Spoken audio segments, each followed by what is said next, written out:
Assalamualaikum warahmatullahi wabarakatuh. Di sini kami dari kelompok 1, materi kami yang berjudul Landasan Teoritis Ilmu Penerjemahan. Pada video kali ini kami akan mempresentasikan atau menjabarkan ulang materi yang telah kami sampaikan di kelas. Selamat mendengarkan dan menyaksikan.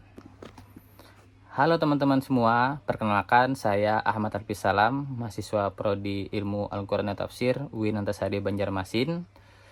Nah, pernah nggak sih kalian berpikir pas lagi baca terjemahan Al-Quran, kok bisa ya teks bahasa Arab yang super kaya dan puitis ini dialihkan ke bahasa Indonesia dengan begitu mengalir?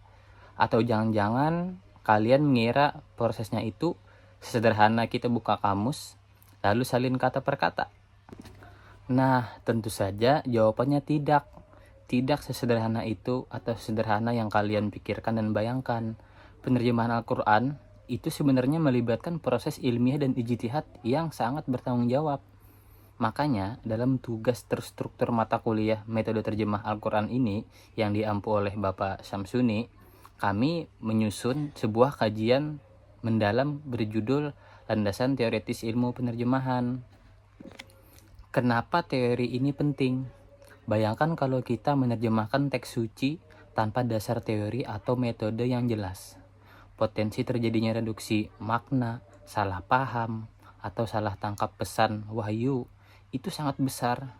Di video ini kita akan membedah 4 hal utama, mulai dari esensi pengertiannya, unsur dan asumsi dasar penerjemahan, misteri kesepadanan makna, hingga batas tegas antara terjemah dan tafsir. Nah, materi pertama mengenai definisi dan esensi pengalihan bahasa akan langsung dikupas tuntas oleh rekan saya. Yuk kita simak bersama.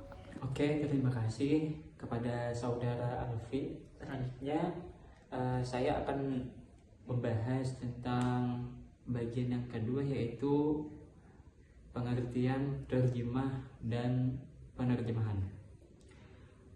Mungkin langsung saja, apa sih sebenarnya terjemah dan penerjemahan? Kalau kita buka dalam Kamus Besar Bahasa Indonesia atau KBBI, terjemah itu artinya menyalin atau mengalih bahasakan dari suatu bahasa ke bahasa yang lain.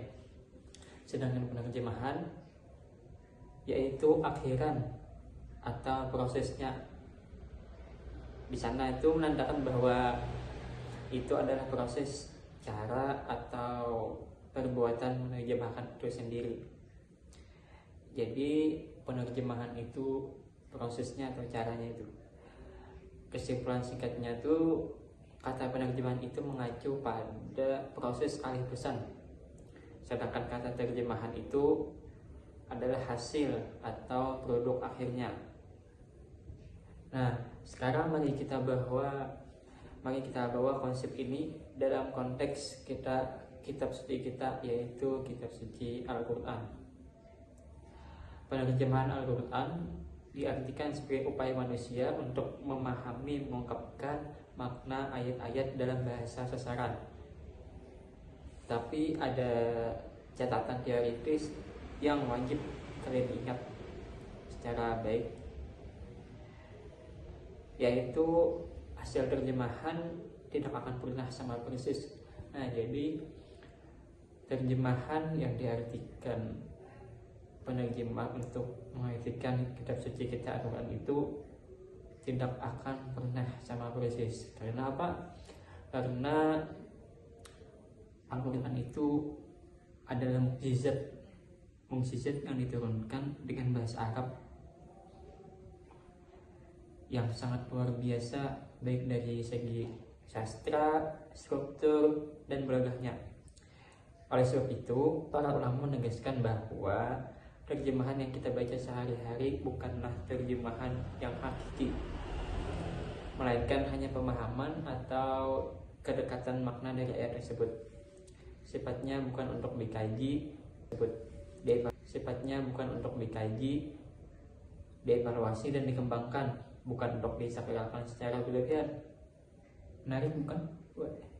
Lalu unsur apa saja yang bekerja di balik proses ini? Mari kita pelajari di segmen berikutnya. yaitu bagian yang ketiga itu unsur-unsur dan asumsi dasar penerjemahan.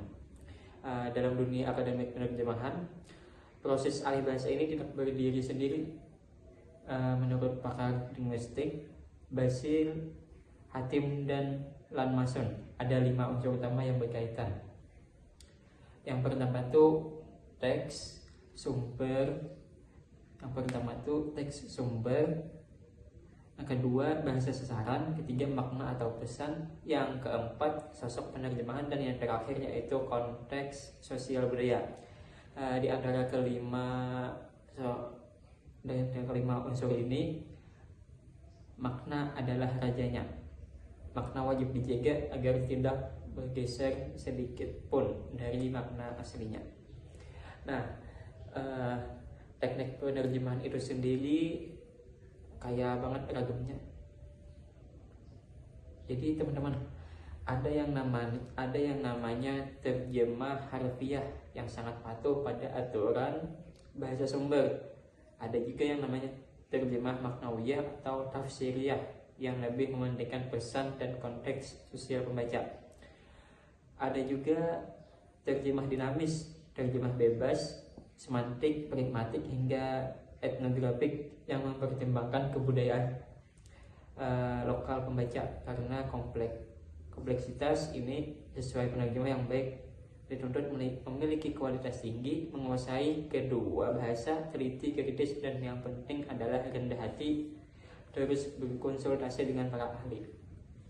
Nah, penerjemah ini bukan juga tidak sembarang harus berkonsultasi dulu dengan para ahlinya, tidak mengambil atau menerjemahkan dengan sendiri. Dunia penerjemahan juga berdiri atas asumsi ilmiah bahwa sebuah terjemahan yang ideal harus memenuhi 3 pilar utama: benar maknanya sesuai teks sumber, jelas sehingga mudah dipahami, dan wajar alias mengalir alami di telinga kita tanpa terasa kaku. Nah, berbicara tentang pilar utama, ada satu konsep ini esensial yang disebut kesepadanan makna. Bagaimana penerapannya pada ayat Al-Quran secara konkret? Segmen ini akan dikupas secara apik oleh rekan saya, yaitu Jen. Silahkan. Bagian yang keempat, kesepadanan makna atau equivalence. Kesepadanan atau sepadan itu bukan berarti satu kata di bahasa Arab harus diganti dengan tepat satu kata di bahasa Indonesia. Kenapa? Karena setiap bahasa di dunia ini mempunyai karakter dan juga sistem yang berbeda-beda. Di dalam teori, kita mengenal kesepadanan formal dan juga kesepadanan dinamis. Kesepadanan formal itu memperhatikan bentuk asli dari bahasa sumber atau bahasa Arab. Dan kesepadanan dinamis itu fokus agar maknanya mudah dicerna oleh pembaca. Di dalam Al-Quran, urusan kesepadanan ini tingkat kesulitannya itu bertambah berkali-kali lipat. Kita ambil contohnya dari surah Al-Baqarah ayat 2. Allah Subhanahu wa taala berfirman, "Dzalikal kitabu la raiba fihi hudal lil muttaqin." Kata al-muttaqin yang berada di ujung ayat tersebut di dalam mushaf Kemenak biasanya diterjemahkan secara ringkas menjadi orang-orang yang bertakwa.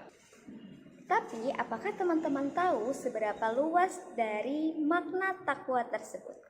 Di dalam bahasa Arab, takwa tidak sekedar berarti takut kepada Allah.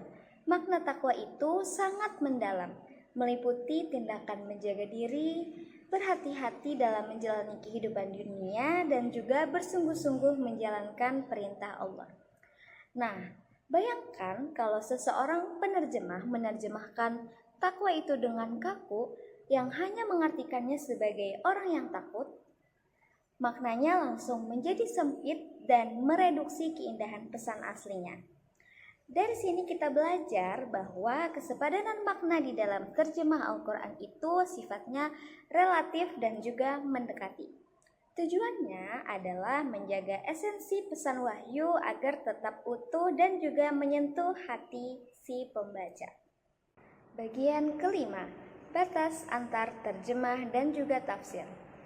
Nah, setelah kita memahami kesepadanan makna atau equivalence, muncullah satu pertanyaan kritis yang sering ditanyakan oleh masyarakat. Kalau terjemah dan tafsir itu sama-sama menjelaskan isi Al-Quran di dalam bahasa Indonesia, lalu di mana letak garis batas perbedaannya? Nah, itu pertanyaan yang sangat menarik. Meskipun sekilas tampak mirip, secara metodologi akademik, keduanya punya batasan yang sangat tegas dan juga fundamental. Perbedaan pertama bisa kita lihat dari unsur bahasa yang digunakan. Tafsir itu bisa disusun dalam bahasa yang sama dengan teks aslinya, yaitu bahasa Arab. Contohnya itu ada pada kitab monumental seperti Tafsir Mafatih Al-Ghaib. Sedangkan terjemah bagaimana? Nah, terjemah sudah pasti wajib melibatkan pengalihan bahasa ke bahasa yang berbeda. Jika ada kitab di Indonesia seperti Tafsir Al-Azhar karya Buya Hamka yang menggunakan bahasa Indonesia, maka dalam klasifikasi ilmiah itu lebih tepat disebut sebagai terjemah tafsiriyah. Perbedaan kedua terletak pada kedalaman analisis. Terjemah maknawi itu fokus mengalihkan makna umum ayat secara ringkas dan juga padat dari satu bahasa ke bahasa yang lain. Sementara tafsir itu bertugas mengurai, membongkar, dan juga menganalisis secara mendalam. Di dalam tafsir, kita akan menemukan bahasan tentang latar belakang sejarah turunnya ayat atau disebut dengan asbabun nuzul, korelasi antar ayat, rahasia hukum fikih, hingga analisis kebahasaan yang mendetail. Jadi, mengetahui batasan ini sangat penting agar kita sebagai mahasiswa dan juga masyarakat tidak salah di dalam memosisikan dan memanfaatkan kedua produk ilmiah ini dalam kehidupan sehari-hari. Nah, sudah kalian dengarkan kan penjelasan dari teman-teman saya tadi, dari saudara Fadli Rep dan saudari Fatul Jannah. Teman-teman penonton sekalian, tidak terasa kita sudah berada di bagian akhir dari pembahasan kita hari ini.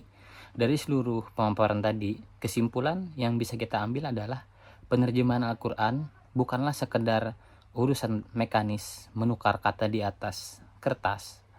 Ia adalah sebuah jembatan ilmiah dan metodologis yang berfungsi mendekatkan pemahaman wahyu ilahi kepada umat manusia yang tidak menguasai bahasa Arab. Nah, melanjutkan kesimpulan tadi, dapat kita pahami juga bahwa hasil terjemahan adalah bentuk ikhtiar akademik manusia yang bersifat dinamis, sehingga ia hadir untuk membantu kita merenungi makna, bukan untuk menggantikan kesucian teks asli Al-Quran itu sendiri. Semoga video pembelajaran singkat mengenai landasan teoritis ilmu penerjemahan ini bisa menambah cakrawala keilmuan bagi kita semua. Kami dari kelompok 1 mengucapkan terima kasih yang sebesar-besarnya kepada dosen pengampu Bapak Syamsun Yamage, dan kami juga memohon maaf sebesar-besarnya apabila terdapat kekurangan, khilafan dari kami sendiri. Terima kasih teman-teman yang sudah menyimak video ini sampai selesai. Assalamualaikum warahmatullahi wabarakatuh.